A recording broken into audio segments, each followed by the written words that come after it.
vamos falar de um assunto muito sério. Eu acho que faltava um bate-papo desse tipo dentro do nosso programa com o delegado que vai nos alertar sobre os casos de clonagem de linha telefônica e quais são os nossos direitos e como as pessoas devem observar, por sinal, essa situação. Por isso que nós convidamos aqui, e que bom que ele teve um tempinho na agenda dele, que a gente sabe que não deve estar sendo brincadeira lidar com esses crimes virtuais aí.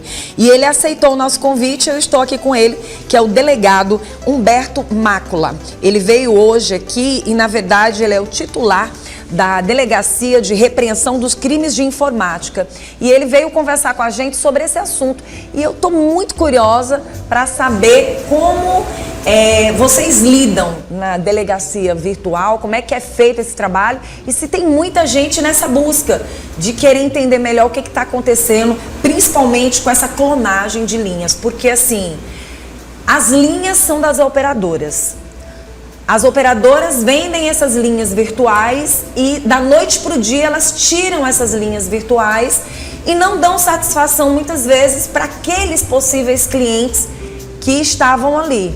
Às vezes você é pego de surpresa, mesmo que você tenha sido incluído dentro de um pacote ao qual não foi bem esclarecido.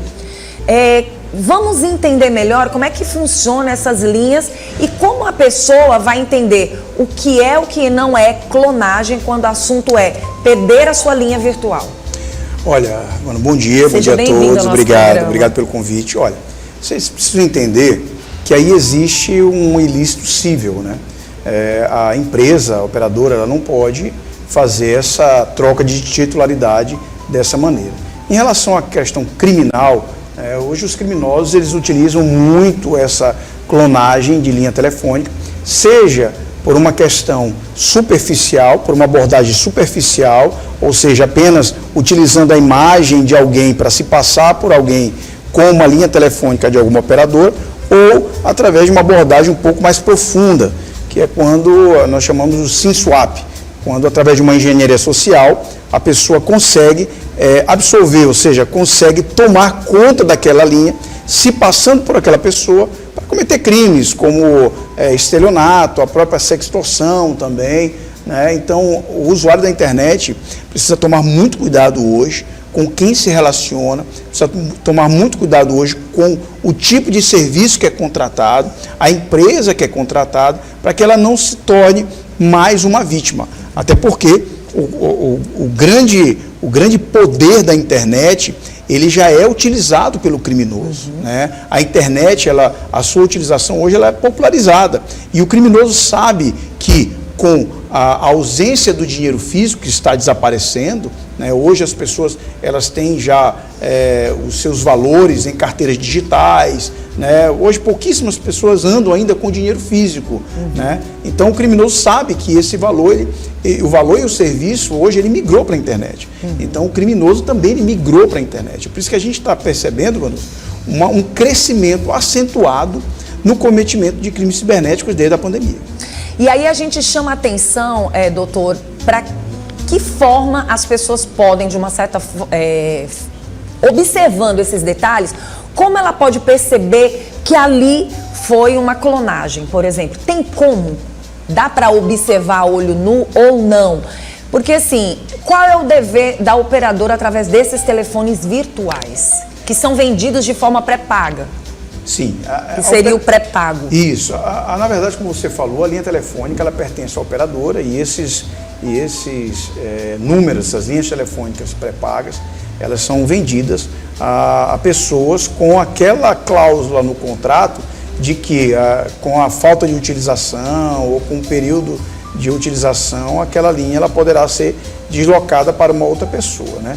Então, assim, se essa linha ela for deslocada para uma outra pessoa, que é um criminoso e que vai utilizar aquela linha para extorquir, para praticar estelionato, os usuários da internet, as vítimas, precisam tomar muito cuidado e desconfiar com quem estão conversando. Se realmente aquela pessoa que está do outro lado da linha é aquela pessoa que se diz ser.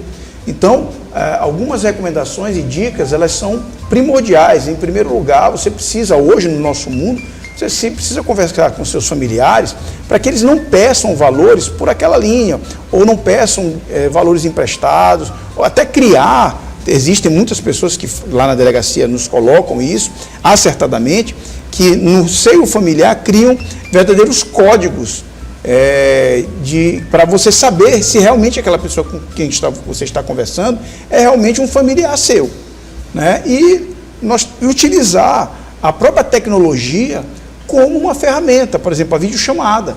Olha, eu preciso fazer uma videochamada com você para saber se realmente olha, eu não sei se realmente faz uma videochamada, ou então um código entre a gente. Isso já tem evitado que pessoas tenham caído em golpes, tenham sido vítimas, inclusive, de transferências de grande monta. Né? Se todas as vítimas, todos os usuários da internet fizessem esses tipos de abordagem ou cuidados, eles com certeza evitariam muito problema. Doutor, a questão da mensagem de voz, quando de repente se conhece a voz daquela pessoa, isso também é prova?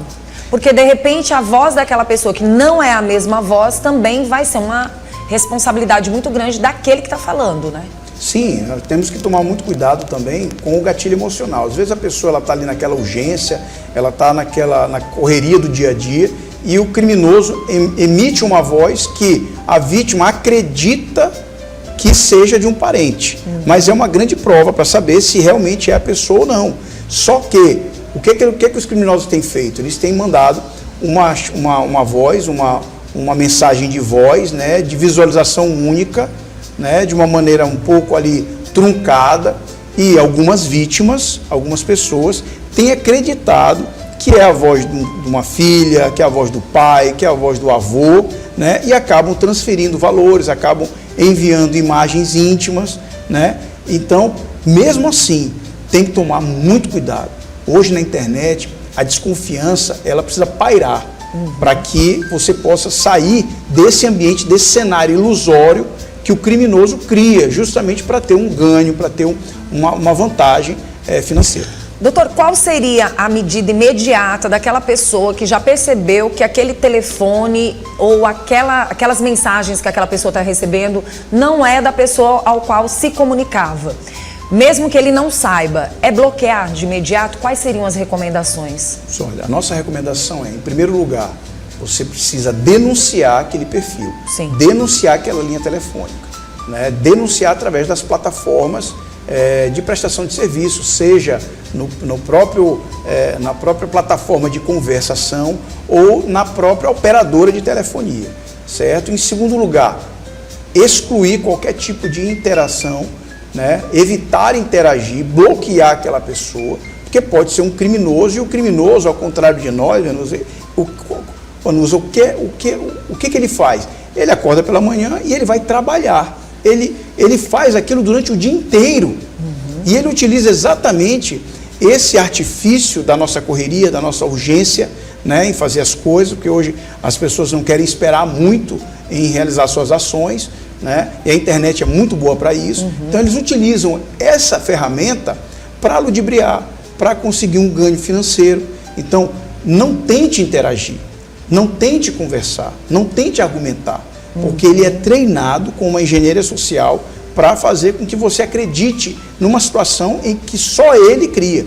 Então a gente já teve situações de vítimas que continuaram interagindo com o criminoso, e o criminoso passou a perna na vítima, e quando ela percebeu, chega lá na delegacia e diz: delegado, eu só percebi no momento em que eu fiz a transferência, ou no momento em que eu enviei aquela foto íntima, aquele vídeo íntimo. E aí você não tem mais demais. Você não tem mais controle, né, sobre aquilo.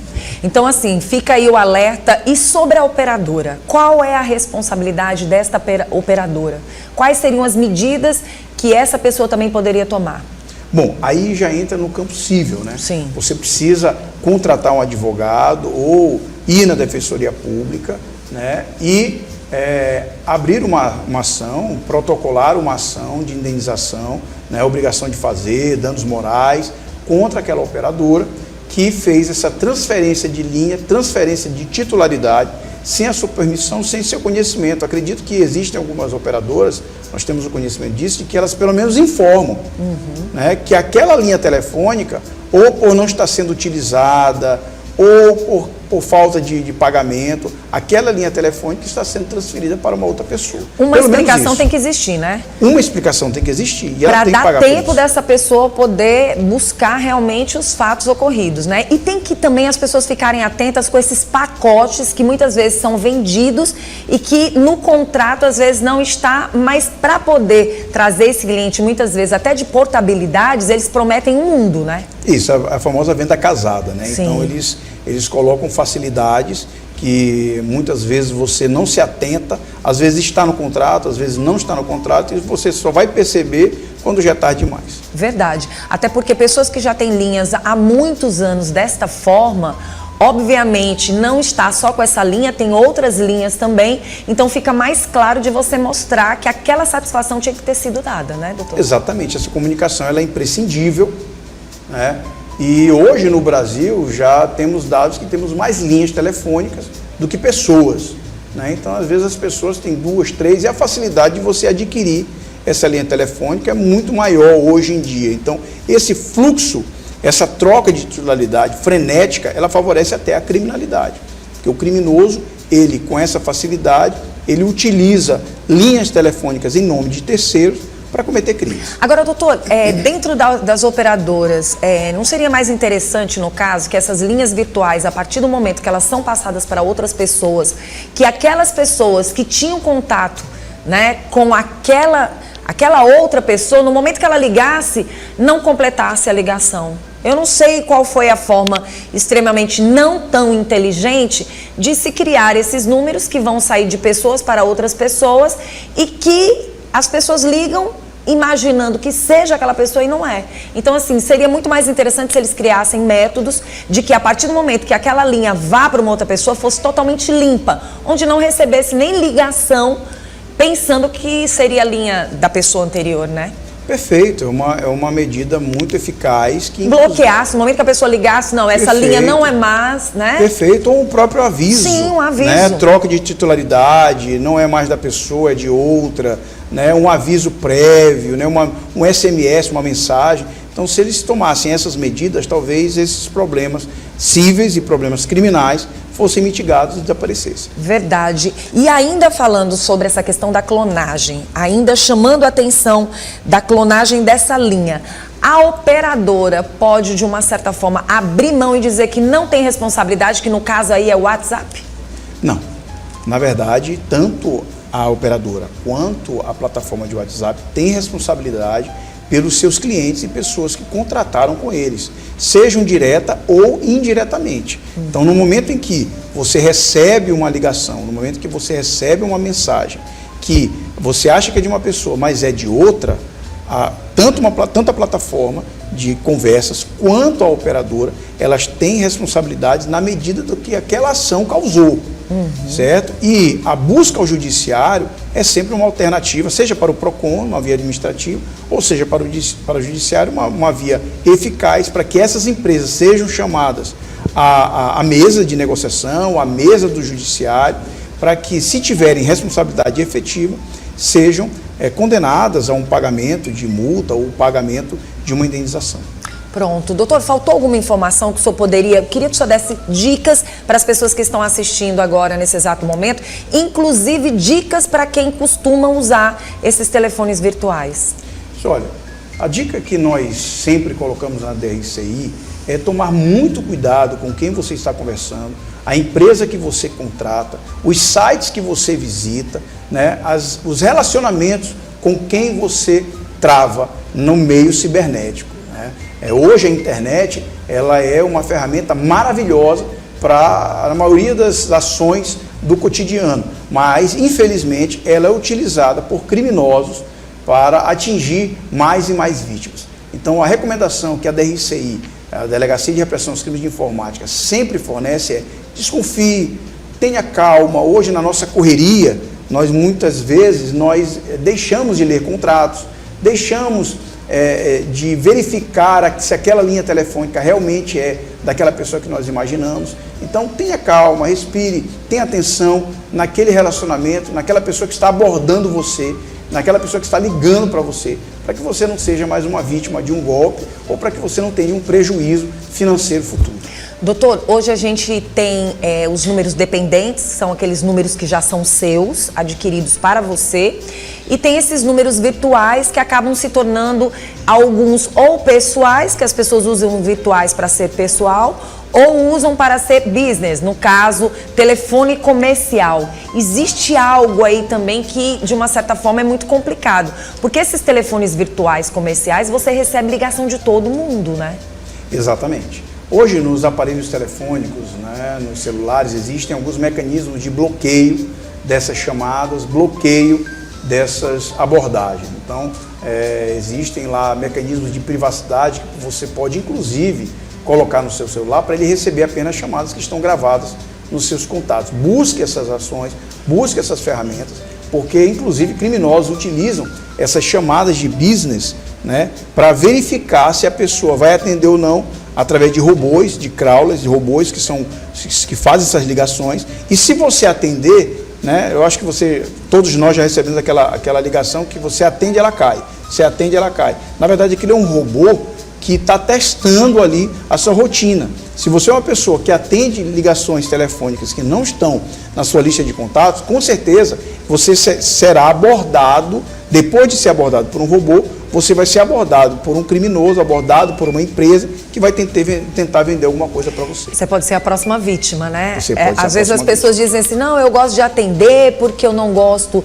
de desvalorizar o trabalho da pessoa, mas ali de repente não é um trabalhador, é um marginal, né? Exatamente. Hoje, o que acontece? O Brasil é um dos países com o maior número de dados vazados no mundo. Então, os nossos dados estão na internet, os nossos dados estão expostos, tanto para essas empresas que querem vender serviço, como para criminosos. Então, hoje, você atender um número que não está na sua lista de chamados é muito temerário. Tome muito cuidado com isso. Né? Primeiro, converse na plataforma de mensagem, converse, depois, se for o caso, atenda. Porque eles são treinados para ludibriar você, treinados para vender para você coisas que muitas vezes você não quer. Agora eu gostei, doutor, do senhor ter falado sobre a chamada de vídeo, porque a chamada de vídeo, ela só vai se tornar uma chamada de vídeo se a pessoa não estiver devendo nada, né? Ou se ela não estiver realmente incomodada em receber aquele momento, aquela chamada. Exatamente, é um mecanismo, é uma ferramenta essencial para você saber quem está do outro lado.